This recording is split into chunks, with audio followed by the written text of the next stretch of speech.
For centuries, the Zarketh Dominion ruled the galaxy with an iron fist. Their fleet stretched across 1,000 worlds, their banners planted on every planet that dared resist. To the weaker species, the Dominion seemed eternal, unbreakable, like a storm that never ended. Those who rose against them were burned to ash. Those who obeyed were chained with fear. The Dominion's high command mocked the idea of rebellion. "There is no force greater than us," they declared. And for centuries they were right. Until whispers began to spread, whispers of a world on the edge of the Orion Arm.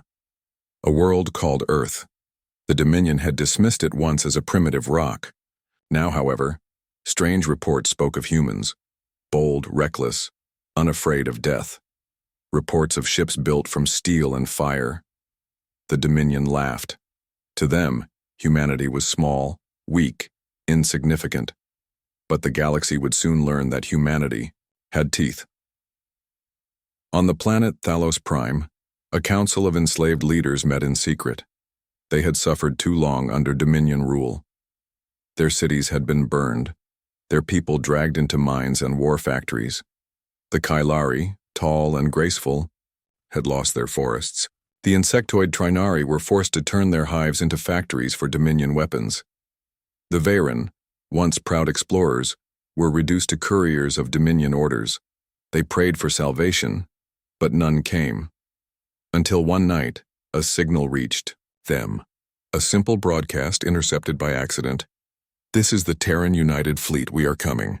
The leaders could hardly believe it. A single world daring to challenge the Dominion. It seemed madness. Yet there was something in the human voice, calm, steady, certain. The enslaved species did not know whether to hope or despair. But deep, in their hearts they felt a spark. The Dominion was not amused. To them, humanity was nothing more than an annoyance.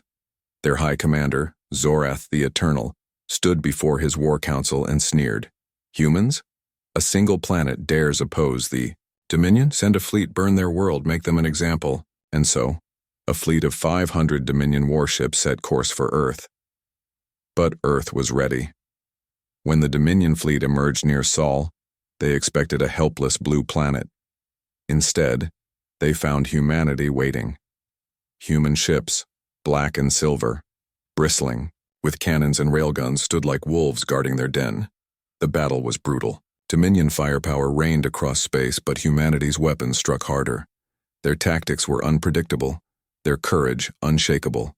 Dominion warships fell one after another, cut apart by kinetic slugs and plasma beams. By the end, only a handful of Dominion ships limped away. For the first time in centuries, the Dominion had tasted defeat. The galaxy trembled. But humanity was not done. Months later, as rebellions began to flare across Dominion worlds, a new shadow appeared in the stars. A ship larger than any the galaxy had seen before. A ship built not for defense but for war. It was the Terran Battleship Nemesis. It arrived without fanfare, without warning. One moment, the Dominion fleet orbited the world of Draxus, enforcing their tyranny. The next, space itself rippled, and Nemesis emerged. The battleship was a monster of steel, kilometers long, its hull plated in black alloy that drank in starlight. Its weapons glowed like the eyes of a predator. The Dominion fleet panicked. They fired everything they had. Beams, torpedoes, missiles, all were swallowed by Nemesis's shields. Then, with a single volley, Nemesis answered. A wall of fire cut through space. Dominion ships shattered like glass. Command ships that had stood for centuries were reduced to glowing wrecks in seconds. And as the survivors fled, they carried with them the memory of that terrible name, Terran Battleship Nemesis. The news spread like wildfire. Across the galaxy, enslaved worlds rose in rebellion. On Thalos Prime, the Kailari sang their songs of freedom. The Trinari burned the factories that had chained them. The Veyran launched their own stolen ships against Dominion patrols. Everywhere the cry was the same. The humans are here, the Dominion can be broken. The Dominion tried to respond with fear. They sent fleets to crush the revolts, but Nemesis, was always there, appearing in the void, tearing Dominion ships apart and then vanishing like a phantom. To the enslaved, Nemesis was not just a battleship. It was hope given form. It was proof that the Dominion could bleed. Proof that the galaxy could be free. Inside the Dominion's high command, panic grew. Zorath the Eternal shouted in fury as reports came in. How can one ship cause this chaos? How can one world undo centuries of rule? But it was not just the ship. It was what it represented. Humanity was not fighting for conquest. They fought for survival, for freedom, not just for themselves, but for all. The Dominion had built their empire on fear. Humanity shattered it, with courage. Finally, the Nemesis arrived above Zarketh Prime, the Dominion's homeworld itself. The skies turned red with fire as the Terran Battleship descended. Entire fleets rushed to stop it, but they were swept aside. The Dominion's mighty orbital fortresses crumbled under the storm of Terran weapons, and then, for the first time in history, the capital of the Dominion burned.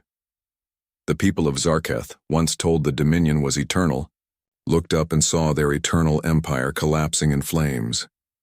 When the Terran battleship arrived, the Dominion collapsed. The fall was not instant. Fleets scattered, warlords clung to fragments of power. But without fear, the Dominion was nothing. Its empire shattered like glass. In the years that followed, the enslaved worlds were freed. Humanity did not take their planets, did not demand tribute. Instead, they offered something new.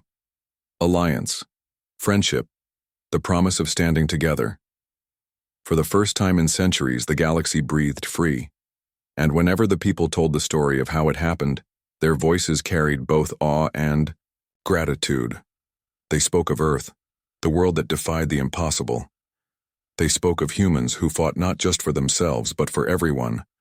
And they spoke of the ship that shattered an empire, the Terran battleship Nemesis.